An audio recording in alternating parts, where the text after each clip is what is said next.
మేడారం సమ్మక్క సారక్క జాతర అనేది ములుగు జిల్లా తాడ్వాయి మండలానికి చెందిన మేడారం గ్రామంలో జరిగే ఒక గిరిజన జాతర. ఇది ప్రపంచంలోనే అతిపెద్ద గిరిజన పండుగ. ఈ జాతర తెలంగాణ రాష్ట్ర పండుగగా గుర్తింపు పొందింది. భారతదేశంలో కుంభమేళా తర్వాత అత్యధిక మంది హాజరయ్యే పండుగ ఇదే. వివిధ రాష్ట్రాల నుంచి 10 కోట్ల మందికి పైగా హాజరవుతారని ఒక అంచనా. ములుగు జిల్లా కేంద్రం నుండి 44 కిలోమీటర్ల దూరంలో తాడ్వాయి మండలంలో ఉన్న మారుమూల అటవీ ప్రాంతమైన మేడారంలో దట్టమైన అడవులు, కొండా కోణల మధ్య ఈ చరిత్రాత్మకమైన జాతర జరుగుతుంది.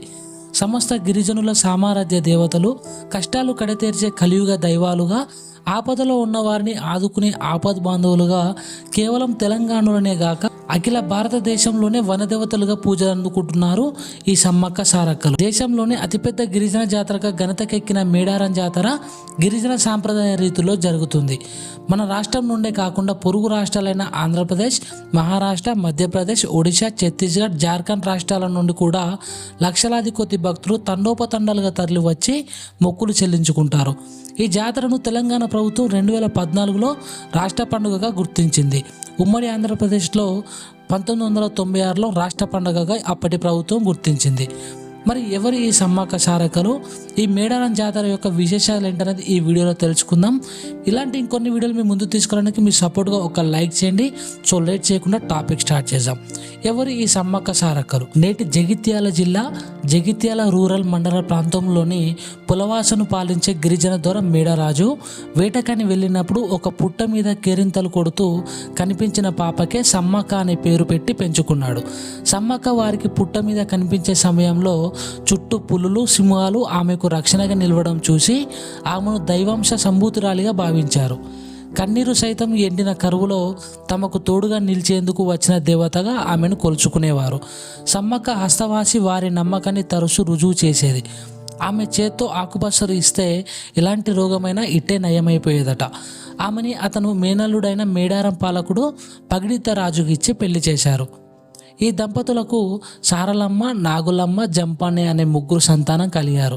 రాజ్య విస్తరణ కాంక్షతో కాకతీయ మొదటి ప్రభువు ప్రతాపరుద్రుడు పులవాసపై దండెత్తాడు.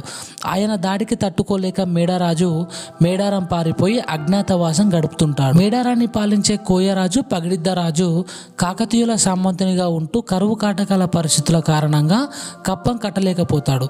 కప్పం కట్టకపోవడం, మేడరాజుకు ఆశ్రయం కల్పించడం కోయ గిరిజనుల్లో సార్వభౌమునికి వ్యతిరేకంగా విప్లవ భావాలు నూరిపోసి రాజ్యాధికారాన్ని ధిక్కరిస్తున్నాడనే కారణంతో పగిడిద్ద రాజుపై ఆగ్రహం చెందిన ప్రతాపరుద్రుడు అతడిని అణచివేయడానికి తన ప్రధానమంత్రి యుగంధరుడితో సహా మాఘశుద్ధ పౌర్ణమి రోజున మేడారంపై దండెత్తుతాడు. సాంప్రదాయ ఆయుధాలు ధరించి పగిడిద్ద రాజు, సమ్మక్క, సారక్క, నాగమ్మ, జంపన్న, గోవిందరాజులు వేరువేరు ప్రాంతాల నుండి గెరిల్లా యుద్ధాన్ని ప్రారంభించి విరోచితంగా పోరాటం చేస్తారు. కానీ అపార కాకతీయ సేనల దాటికి తట్టుకోలేక మేడరాజు, పగిడిద్దరాజు, సారలమ్మ, నాగులమ్మ, గోవిందరాజులు యుద్ధంలో మరణిస్తారు. పరాజయ వార్త విన్న జంపన్న అవమానాన్ని తట్టుకోలేక సంపెంగ వాగులో దూకి ఆత్మహత్యకు పాల్పడతాడు. అప్పటి నుండి సంపెంగ వాగు జంపన్న వాగుగా ప్రసిద్ధి చెందింది. ఇక సమ్మక్క యుద్ధ భూమిలో కాకలు తీరిన కాకతీయుల సైన్యాన్ని ముప్పు తిప్పలు పెడుతూ విరోచితంగా పోరాటం సాగించింది. గిరిజన మహిళ యుద్ధ నైపుణ్యానికి ప్రతాపరుద్రుడు ఆశ్చర్యపోయి చివరికి శత్రువుల చేతిలో దెబ్బతిన్న సమ్మక్క రక్తపు దారాలతోనే యుద్ధ భూమి నుంచి నిష్క్రమించి చిలకల గుట్ట వైపు వెళుతూ మార్గ మధ్యంలోనే అదృశ్యమైంది. సమ్మక్కను వెతుక్కుంటూ వెళ్ళిన అనుచరులకు ఆమె జాడ కనిపించలేదు. కానీ ఆ ప్రాంతంలో ఒక పుట్ట దగ్గర పసుపు కుంకుమలు గల బరినే లభించింది. దాన్ని సమ్మక్కగా భావించి అప్పటి నుంచి ప్రతి 2 నెలలకు ఒకసారి మాఘశుద్ధ పౌర్ణమి రోజున సమ్మక్క జాతరను అత్యంత భక్తిశ్రద్ధలతో జరుపుకుంటున్నారు. మరి జాతర విశేషాలు: ఈ జాతరను మొత్తం 4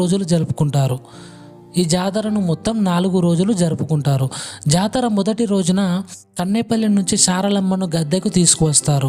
2వ రోజున చిలకల గుట్టలో భరణి రూపంలో ఉన్న సమ్మక్కను గద్దెపై ప్రతిష్ఠిస్తారు. దేవతలు గద్దెలపై ప్రతిష్ఠించే సమయంలో భక్తులు పూనకాలతో ఊగిపోతారు. 3వ రోజున అమ్మవార్లు 2 గద్దెలపై కొలువు తీరుతారు.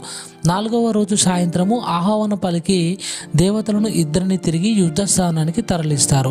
వంశపారపర్యంగా వస్తున్న గిరిజనులే పూజారులు కావడం ఈ జాతర యొక్క ప్రత్యేకత. తమ కోరికలు తీర్చమని భక్తులు అమ్మవార్లకు బంగారం అనగా బెల్లం నైవేద్యంగా సమర్పించుకుంటారు. గిరిజన వాళ్ళే కాక అనేక మతాలను చెందిన ప్రజలు ఈ ఉత్సవంలో పాల్గొంటారు. సుమారు 1 కోటికి పైగా జనం పాల్గొనే మహా గొప్ప జాతర. ఈ జాతర ఆసియాలోనే అతిపెద్ద జాతర. సో ఇది ఫ్రెండ్స్, వీడియో మీకు నచ్చిందని అనుకుంటున్నాను. వీడియో నచ్చితే ఒక లైక్ చేయండి, మా ఛానల్ అయితే సబ్స్క్రైబ్ చేసుకోండి. Thank you for watching. జై హింద్.